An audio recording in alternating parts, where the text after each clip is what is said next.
大家好，欢迎观看三人自由行。这一集我们将离开哈密继续前行，向北穿过天山，到达天山北路。在荒芜的无人区，我们意外地邂逅了骆驼群。天色将晚，在前往江布拉克草原的山路上，我们竟然迷路了。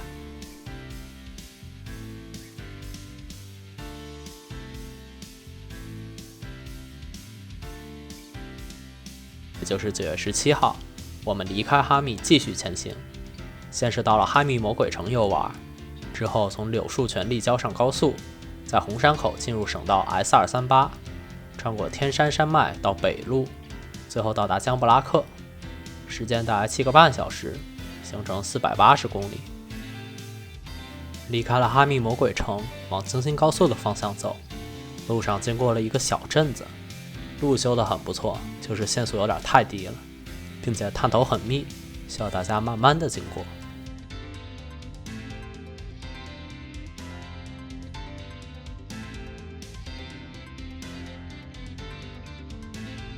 经过柳树泉立交之后，就上了京新高速。这一段的风景和之前的京新高速差别不大，路旁都是戈壁山丘，限速也还是120。在京新高速上，你就能看到不少大货，一些货车运送的货物还十分宽大，需要有护卫车断后提醒。但好在道路宽敞，超过车也是轻轻松松，并不需要什么经验和技术。说话间就到了红山口出口，也就是 S238 的下到点。从视频里可以看到，高速前方是给封住了，可能是还在建设当中，所以所有来往的车辆只能选择走 S238。这一段路我们去年也是走过的，当时的印象就是风大路窄大货多。那今年会有什么变化吗？你别说，还真有。虽然风依然大，路依然窄，大货甚至更多，但这次我们邂逅了一群熟悉的朋友，也让我们对这条路产生了荒芜之外的新感触。关于这点我们后面再说，还是照例先给大家讲讲自驾这条路的注意事项。其实最需要注意的，我相信大家也能猜到，那便是如何安全的超车。这条路上的大货可以说是我们这一路走下来密度最高、数量最多的，而且这条路本身比较窄，又有很多上下坡和连续的弯道，更是让很多老司机超车的时候都得捏一把汗。这里也和大家分享一下开这种路段的经验吧。首先就是超车时机的选择，一定要记住，超车要在直道进行，万万不可弯道超车。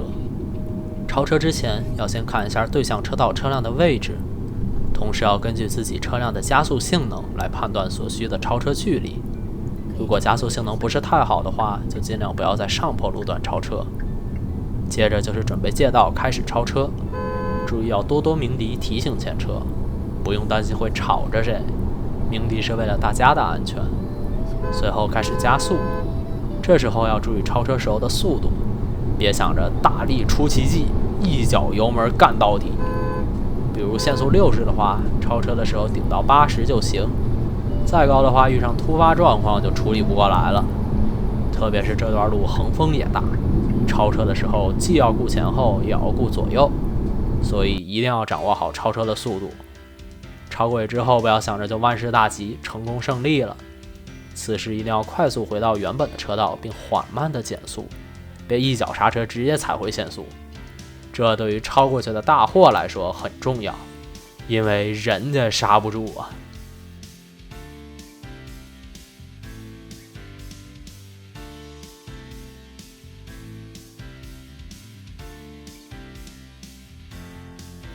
开这种路也要注意休息，虽说路旁没有标准的停车区，但还是有些能停车的土坡。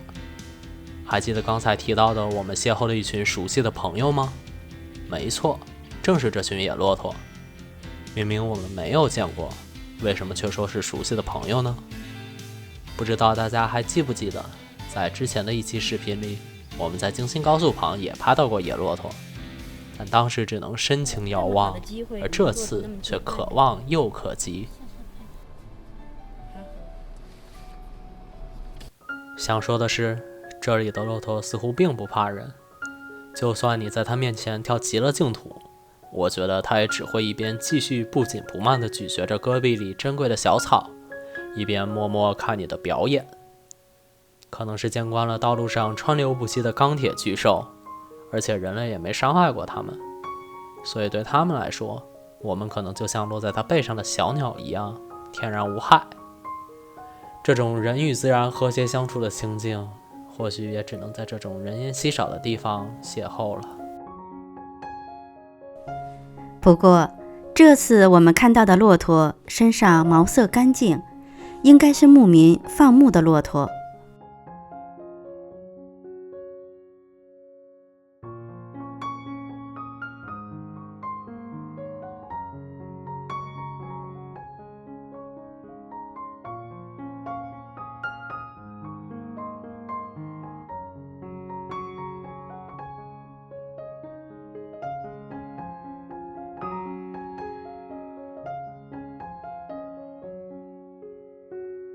不知道大家注意到没有，这条修建在无人区里的道路，按理说应该是忙碌的，它也确实是忙碌的。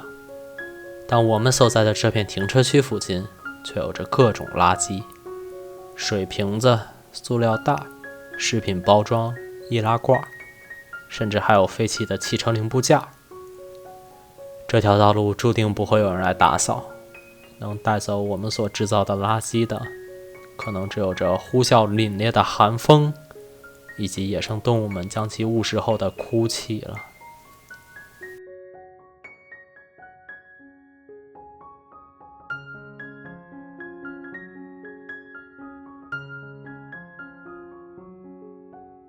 感慨之后还是要接着赶路啊！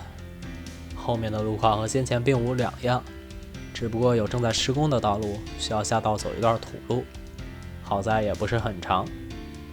回到高速上，那心情是舒爽多了，终于不用再和大货车做斗争了。到了收费站，胜利仿佛就在眼前。可我们最后竟然晚上10点才到达江布拉克的酒店，这中间究竟发生了什么？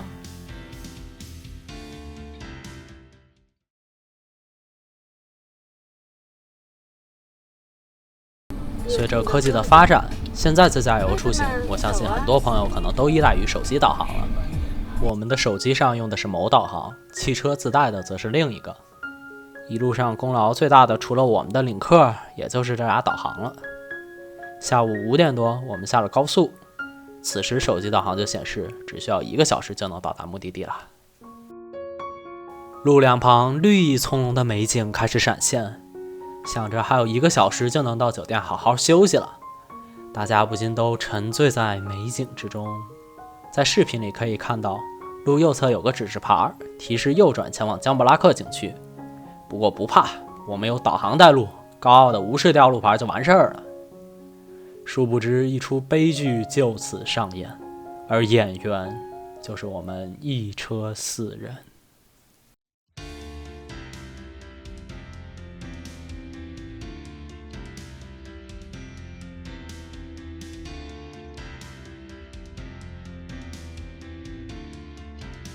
回忆我们入坑的过程，我们正静静地欣赏路两旁的草原美景，突然导航语音提示掉头。掉什么头啊？我们的脑袋还好好在脖子上待着。按照导航提示掉头右转，还是无路可走。前方请在地面实线处掉头。还叫你掉头呢。 170米后右转，右转进入卢万段。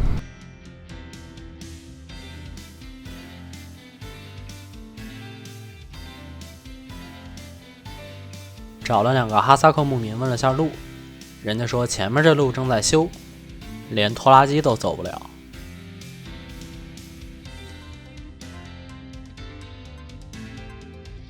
那接下来可咋整呢？打电话问问酒店那边呗。结果前台的小姐姐告诉我们，今天已经有一波客人被导航误导到断头路那边了。看来我们并不孤独啊！一番折腾，终于知道该怎么走了。行了，认命吧，掉头走回头路喽。那导航到底是哪里出现了错误呢？看这张地图，右边棕色的是我们走错的路线，而左边蓝色的这条是正确路线。这一来一去，我们要在崇山峻岭中多走3个小时。直到今天，手机上输入地址，导航系统显示的路线还是错误的，你敢信吗？不信的话，可以自己操作一下试试哦。带着行业也不错了哈，但是你错了，你很急，那就不行。错了应该很稳，慢慢想，不能一错再错，错了一趟呢，稳下来啊，想想不能再错了，这就好了。你还急还错，还急还错，哎，那就不行。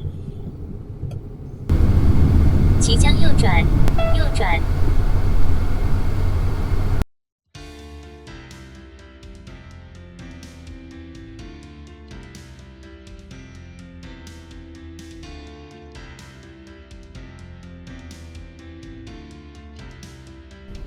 走错路了，回头寻找正确的道路，通常是得再走一段烂路。犯了错误就需要付出相应的代价。其实很多事情不也是这样的吗？关键是要吸取教训，不要再犯同样的错误。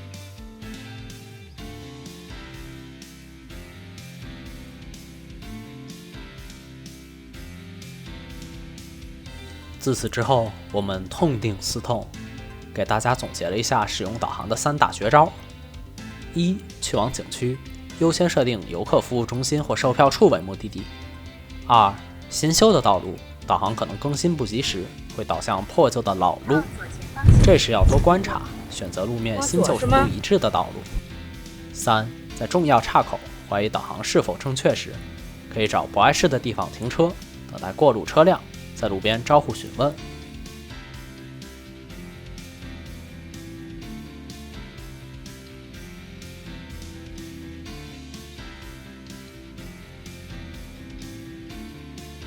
好在最后也是成功的到达了酒店啊，今天就先休息一下，明天再带大家逛逛这豪迈与柔情并存的著名景区江布拉克。